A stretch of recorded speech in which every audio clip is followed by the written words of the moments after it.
for the rest of the game.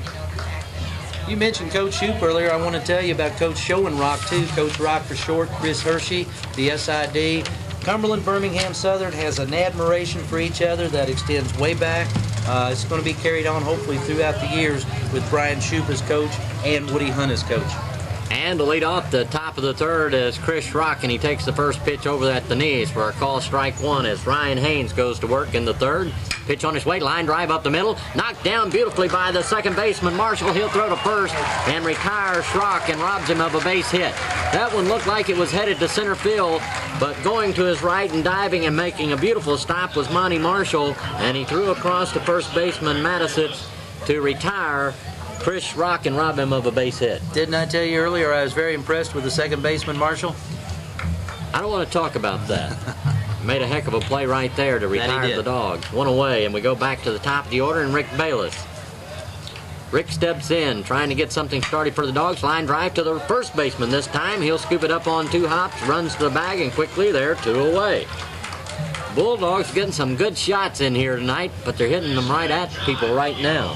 So far, that's 2 pitches and 2 outs. We're not making Ryan Haynes work too hard out there. And we'll see if John Kehoe might take a pitch or two to give Donnie Lauk some rest in that dugout. Kehoe with a base hit in his first time up, later scoring a run, the first hit of the game for the Bulldogs. Ryan Haynes working out on the hill for the Panthers, delivers the pitch, this one over the outside corner, and John might have been giving Donnie a little bit of rest as he takes a call strike one.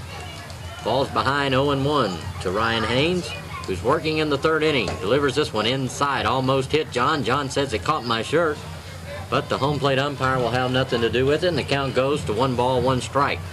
Well, I don't see how that would have caught his shirt. It was inside at the knees, wasn't it? Well, if John can get away with it, we'll take it. Pitch on its way, sails outside, 2 balls and 1 strike. If you're just turning in to listen to the Fiddler's Grove Bluegrass Show and Mark Dyer, you have to turn over to WANT-FM because we sort of did a swap here tonight with Bulldog Baseball being on 900. Here's a ground ball down the third base side. It's a fair ball. Third sacker makes a long throw, still guns him down as he throws across to Matisich, and then the Dogs go 1-2 for the Panthers. First time up. First time up, Dorsey grounded out to the second baseman, John Kehoe. Did a high chopper that John came in, made a perfect strike. Over to Jamie Lowry to retire him to start the ball game. Delivers the first pitch. This is a beauty at the knees over the inside corner. Mark call strike. And out in front is Donnie Laux. Good crowd on hand here tonight. Good looking crowd on hand here tonight, Lynn. And the pitch inside. 1 ball, 1 strike.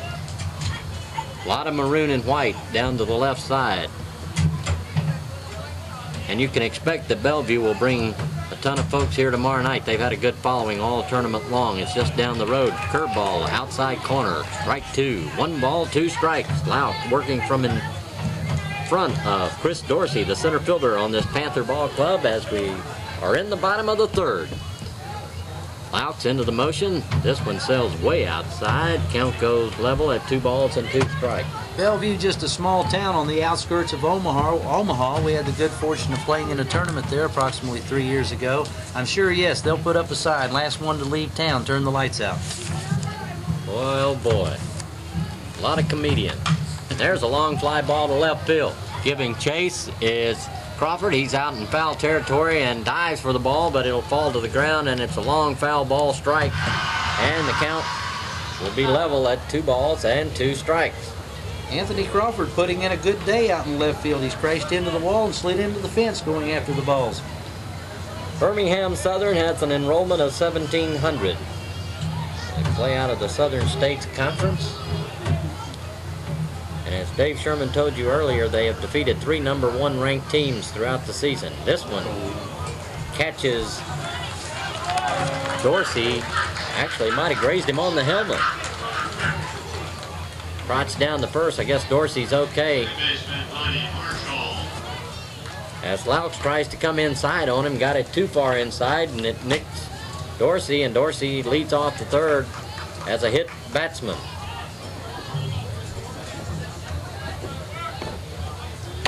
Not a stat that shows up here in the press guy, but that is one of the things that Donnie Loucks leads the Bulldogs in, and that's hit batters. And Dorsey has a big lead at first, a threat to go at any time. 32 out of 33 stolen bases. He's definitely a threat. And up at the plate is Monty Marshall as Birmingham-Southern tries to get something cooking. Away from first as Dorsey goes back in head first and just gets underneath the tag. That play a bit closer as Loucks trying to let Dorsey know that he's over there and shorten that lead at first. But he's got a good one. He's almost at the cut of the grass away from first. Marshall flied out to Anthony Crawford back in the first inning. Loucks into the windup, stretch, there goes the runner, squares to bunt, it's out in front of the plate, it's a good one. Mills comes in, makes the plate, throws to John Kehoe, who's covering first base for the out. To retire Marshall at first, there's one away, and down to second goes Chris Dorsey, and I'm glad they bunted because Dorsey was 3/4 of the way down to second base. Dorsey had a good jump on the ball. Of course, Marshall doing the job that was expected of him, sacrificing the runner to second base. So there's one on, there's a runner down at second, and Chris Dorsey into the plate will be Greg Martin, the left fielder.